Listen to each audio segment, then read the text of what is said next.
지금도 다수의 작품으로 재탄생되고 있는 프랑스의 왕비. 마리 앙뚜아네트가 이것 때문에 단두대에서 처형당한 이유. 지금의 독일 프로이센의 프리드리히 2세가 이것 때문에 최고의 성군이 된 이유. 마리 앙뚜아네트와 프리드리히 2세는 각각 이것에 집착했는데요. 1770년 14살 어린 나이에 프랑스로 시집온 소녀. 오스트리아의 공주 마리 앙뚜아네트는 모국과 사이가 안 좋았던 프랑스와의 동맹을 위해 프랑스 왕세자 루이 16세와 정략 결혼, 왕세자비가 됩니다. 하지만 서로의 얼굴도 모른 채 초상화 막교환으로 성사됐다는 이 결혼. 루이 16세는 궁에 틀어박혀 열쇠 만들기에만 빠져 있었을 뿐 마리 앙뚜아네트에겐 관심이 없었죠. 그래서 사교계로 눈을 돌린 그녀. 목표는 귀족 여성들을 이끄는 1인자. 그런데 I still have a lot to learn, madame. Please, point me in the right direction. Of course you do. You're practically a baby. You're no match for me, all right? You'd better behave. 이미 막강한 라이벌이 사교계를 주름잡고 있는 상황. 그녀는 루이 15세의 정부, 듀바리 부인이었다. 마리 앙뚜아네트에게 듀바리 부인은 시할머니였던 셈인데요. 하지만 나이 차이는 불과 8살. 게다가 정식 왕세자비인 마리 앙뚜아네트가 서열도 높다 보니 두 사람은 사교계 주도권을 놓고 팽팽한 기싸움을 벌이게 되죠.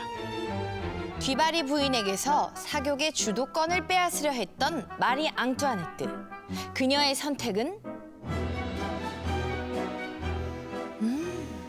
바로 이 커피였습니다. 16세기 후반 아라비아 상인들을 통해 유럽에 전파된 커피. 기독교를 믿던 유럽인들은 이교도인 이슬람인들이 마시는 커피를 악마의 음료라고 부르며 배척했지만 처음 커피 맛을 본 교황 클레멘트 8세는 이렇게 외치죠. 이 향긋한 커피가 악마의 음료일 리가. 커피에게 세례를 내리겠노라. 이후 영국을 중심으로 커피 열풍이 불기 시작하는데요. 커피 하우스로 불리는 곳에서 커피를 마시며 담소를 나누는 게 하나의 문화가 된 겁니다. 하지만 오직 남자들만 입장 가능. 그래서 이런 사건까지 벌어지니 남편을 빼앗겼어요. 어디에? 커피하우스. 내 남편 돌려달라. 커피하우스 문 닫아라. 아내들이 커피하우스에 남편을 빼앗겼다며 찰스 2세에게 집단으로 탄원서를 제출할 정도로 뜨거웠던 커피 열풍. 마리 앙뚜아네트는 이런 영국의 커피 문화를 프랑스에 전파. 남녀노소 누구나 커피를 즐기게 했다는 거.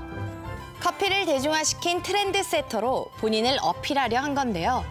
과연 이걸로 듀바리 부인을 이겼을까요? 반면 지금의 독일 18세기 프로이센의 프리드리히 2세는 커피에 엄청난 세금을 물렸는데요. 쓸데없는 음료에 돈 쓰지 말라는 게 그 이유. 대신 그는 또 다른 악마의 작물에 집착했죠. 영토 확장에 경제 부흥까지. 부국간병을 이룬 독일인들의 최애왕 프리드리히 2세. 그가 참 리더, 계몽주의 군주로 불리는 이유. 1774년 프로이센에 유례없는 대흉작이 찾아오면서 국민들은 극심한 굶주림에 시달렸는데요. 이런 식량 문제를 단번에 해결할 구원투수. 프리드리히 2세의 눈에 띈 작물이 바로 감자였던 겁니다. 씨를 뿌리기만 하면 척박한 땅에서도 잘 자라고 짧은 기간에 대량 수확까지 가능한 감자는 최고의 구황작물이었죠. 프리드리히 2세는 굶지 말고 감자를 먹으라 외칩니다. 하지만 감자 이걸 우리한테 먹으라고? 아유, 돼지나 줘버려 이거. 아유, 차라리 굶는다 굶어. 국민들은 강력 거부. 당시는 감자가 개량되기 전 거무스름하고 울퉁불퉁한 데다 자르면 순식간에 변색까지 돼 사람들은 감자를 악마의 작물로 불렀는데요. 그래서 돼지 사료에나 쓰는 그야말로 사람이 먹을 수 없는 식재료로 여겨졌던 겁니다. 하지만 감자 전파를 포기할 수 없던 프리드리히 2세. 첫 번째 전략은 솔선수범이었죠. 먼저 궁 안에 감자밭을 만든 그는 앞으로 짐의 식탁에 피시앤칩스, 포테이토 칩스, 해시브라운, 감자전, 감자국, 감자 옹심이 또 뭐가 있냐. 어쨌거나 앞으로 매번 감자 요리를 올려라. 이른바 셀프 감자 시식회. 하지만 상황은 쉽게 달라지지 않았죠. 감자가 악마의 작물이라는 사람들의 인식이 너무나 깊었던 겁니다. From now on, only myself and Novos can eat potatoes. Anyone else caught disobeying this order will be severely punished. 갑자기 마음을 바꿔 감자 금지령을 내리는 프리드리히 2세. 감자밭의 국왕 직속 최정예 부대까지 동원. 철통 감시하게 했다. 그러자 국민들 사이에서는 이런 소문이 돌기 시작하죠. 뭐? 최정예 군인들이 고작 감자밭을 지켜? 감자에 뭔 비밀이라도 있나? 감자가 스태미나에 그렇게 좋대. 그래서 왕이 꽁꽁 숨겨두고 먹는 거라잖아. 나도 맛 좀 보자. 감자. 감자가 몸에 좋다는 소문이 일파만파 퍼진 건데요. 급기야 호기심에 하나둘 감자를 스스로 먹기 시작한 사람들. 그렇게 쪄먹고 볶아먹고 튀겨먹고 하며 감자가 인기 국민 식량이 됐다는 거. Things are going as expected. Thanks to potatoes, no one will die of hunger. 그랬다. 사실 이 모든 건 프리드리히 2세의 계략이었다. 원래 하라면 더 하기 싫고 하지 말라면 더 하고 싶은 게 사람의 심리 아니겠습니까? 프리드리히 2세는 사람들이 감자를 스스로 먹게끔 이 심리를 이용한 거죠. 게다가 이 감자는 이후 프로이센의 운명을 결정짓는 데 큰 공헌을 하죠. 프로이센의 국토 일부를 빼앗긴 오스트리아의 침공으로 벌어진 7년 전쟁. 이때 감자가 전투 식량 역할을 톡톡히 해내며 프로이센의 승리에 크게 기여했는데요. 그래서 7년 전쟁은 감자 전쟁으로 불립니다. 오죽하면 프리드리히 2세의 별명도 감자 대왕. 지금도 그의 비석 위에는 꽃 대신 감자가 가득 놓여 있을 정도. 그렇다면 마리 앙뚜아네트는 커피 보급에 성공했을까요? 카페와 살롱 오픈을 적극 권장하며 커피 보급에 열을 올린 마리 앙뚜아네트. 결과는 대성공! 14시간의 고된 노동 후 맥주로 하루를 마무리하던 사람들이 맥주 대신 커피를 마시기 시작한 건데요.